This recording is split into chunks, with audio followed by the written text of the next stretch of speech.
Selamat datang kembali. Kita langsung aja ya bahas materi yang Anda bagikan. Kali ini kita fokus ke bab 5 dari The Laws of Human Nature. Ini tidurnya menarik banget. Jadi objek dambaan yang sulit dipahami atau hukum ketamakan.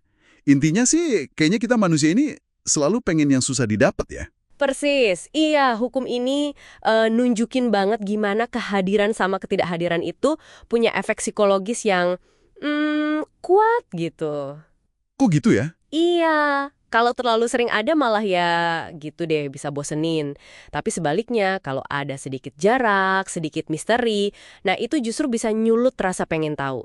Jadi di obrolan kita kali ini, kita coba urai bareng ya, gimana sih strategi kayak bikin misteri, jaga jarak sedikit.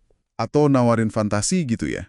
Betul, nawarin fantasi itu bisa bikin orang, wah pengen banget sama sesuatu atau seseorang. Oke, ini menarik banget sih. Materi Anda ini kan mulai dari yang dasar ya, soal kontras antara hadir sama nggak hadir. Kenapa sih kok bisa sesuatu yang rasanya jauh atau nggak pasti, itu malah jadi lebih, lebih menarik, agak lawan logika gitu kan? Nah, ini semua nyambungnya ke cara kerja imajinasi kita, fantasi kita. Secara naluri ya gitu, kita kan cenderung ya memproyeksikan harapan, keinginan ke hal-hal yang kita nggak sepenuhnya ngerti atau punya. Hmm, Jadi, ketiadaan itu, entah jarak fisik atau mungkin info yang nggak jelas, itu ngasih ruang buat fantasi kita tumbuh liar. Makin kita nggak tahu, makin kita ngisi pakai versi ideal kita sendiri. jadi ketiadaan itu semacam kanvas kosong gitu ya, buat fantasi kita. Oke, masuk akal. Nah, strategi pertama nih yang dibahas di sini, soal menarik diri atau withdrawal, ini kedengarannya kayak taktik jual mahal gitu ya. Agak dingin, soalnya nggak terlalu butuh. Gimana ini bisa efektif ya? Betul, tapi ini bukan sekedar jual mahal kosong gitu aja ya. Sikap dingin yang terkontrol atau sedikit jaga jarak, itu secara halus ngasih sinyal kalau Anda tuh punya nilai sendiri, punya standar, nggak gampang didapetin. Oh, Nah, ini secara psikologis ningkatin harga Anda di mata orang lain, malah jadi bikin mereka pengen ngejar. Terus ditambah lagi sama sedikit ambiguitas, jangan terlalu terbuka atau gampang ditebak. biar penasaran terus gitu. Iya, bikin orang lain terus nanya-nanya dan balik lagi, mereka jadi proyeksiin fantasi mereka ke Anda. Kayak bintang film gitu kan. Sering banget mereka jago nih bikin aura misterius. Sesuatu yang kesannya agak terlarang atau baru atau mungkin melawan arus lah. Contohnya tadi Coco Channel ya, sama gaya androgininya, atau JFK yang tampil beda dari era sebelumnya. Kekuatan elemen tabu atau baru ini apa sih? Yang seru di sini itu gimana? Kita gampang kepikat sama kontras. Sama pemberontakan yang halus gitu. Sesuatu yang baru, yang eksotis, atau yang nantang norma, itu kan langsung, wah kelihatan beda. Langsung nonjol ya? Iya, ada semacam daya tarik ke hal yang sedikit bahaya atau beda. Apalagi di kalangan anak muda ya, sering ada tuh keinginan bawah sadar buat ngelawan figur otoritas atau tradisi lama. Nah, manfaatin energi ini, nawarin sesuatu yang segar dan sedikit nentang kebiasaan, itu bisa narik banget. Oke, jadi mainin keinginan alami buat ngelawan arus ya. Terus, ini strategi ketiga, kedengarannya paling berani nih. Goda orang pakai janji dapetin hal yang kayaknya mustahil. Kayak mendadak, awet muda, jadi orang baru. Kenapa janji setinggi langit gini bisa narik banget, padahal seringnya nggak realistis kan? Justru itu, justru karena kelihatannya mustahil, makanya orang jadi, serakah, pengen dapetin. Ini nyentuh banget keinginan terdalam kita akan jalan pintas atau solusi ajaib gitu. Iya juga ya. Di materi Anda kan ada contoh skema Sozi Bubble tuh, si John Blunt.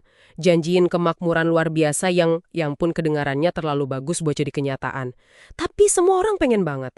Cuma ngebayanginnya aja, ngebayangin kemungkinan dapat yang mustahil itu, udah bikin puas gitu loh. Fantasinya kerasa nyata banget. Nah, ngomongin contoh soal Coco Chanel tadi itu unik banget. Dia malah ngebiarin desainnya ditiru orang. Itu bukannya rugi ya? Nah, ini nih bagian cerdasnya. Sekilas emang kelihatan rugi, tapi tujuan Chanel itu lebih gede dari sekedar untung cepet. Dengan ngebiarin ditiru, dia bikin gayanya nyebar luas, jadi dambaan semua orang gitu. Ngelewatin batas kelas sosial. Wah, Kayak cara dia mastiin pengaruhnya ada di mana-mana. Semacam balas dendam halus gitu atas masa lalunya yang mungkin terabaikan, kayak yang disinggung di bacaan Anda. Dia bikin langkah itu bukan produknya, tapi dirinya sebagai ikon. gila, strategi jangka panjang yang pinter banget ya. Tapi nih, kalau kita ngaca ke diri sendiri, kita semua kan kadang kejebak juga ya sama hukum ketamakan ini. Ngerasa kurang terus, ngelihat rumput tetangga lebih hijau. Gimana cara ngatasinya di diri kita sendiri ya? Nah, ini pertanyaan penting banget. Justru karena kita semua rentan, ya kuncinya itu kesadaran diri. Sama penerimaan aktif. Sumber bacaan Anda nyaranin penawar yang kuat, coba deh peluk keadaan Anda sekarang. Peluk keadaan. Maksudnya gimana tuh? Ya, hargai dan cukupkan diri sama apa yang udah dipunya. Jangan terus-terusan ngeratapi yang nggak ada atau ngejar fata morgana punya orang lain. Belajar ngerasa cukup itu penting banget buat nahan ketamakan yang nggak ada habisnya ini. Oke. Jadi, rangkumannya nih ya, buat narik orang lain, kita bisa pakai ketiadaan yang strategis, bangun misteri, mainin elemen baru atau agak tabu, terus tawarin fantasi soal hal yang susah diraih. Gitu ya kira-kira? Bener banget. Tapi yang sama pentingnya, ingat penawarnya buat diri kita sendiri. Latih rasa syukur. Terima apa yang udah ada di tangan Anda. Itu benteng pertahanan kita lah. Sip. Nah, sebagai penutup nih, mungkin ini sesuatu buat Anda renungkan ya. Seberapa sering sih Anda ngelihat dinamika hasrat ini main di sekitar Anda? Atau pas Anda lagi pengen banget sesuatu, coba diperhatiin. Itu karena barangnya atau orangnya emang hebat banget? Atau jangan-jangan karena ada unsur ketiadaan, misteri, atau fantasi yang Anda proyeksiin ke situ? Objek mustahil apa ya yang mungkin lagi Anda kejar sekarang? Coba deh direnumkan. Sampai jumpa di pembahasan kita berikutnya.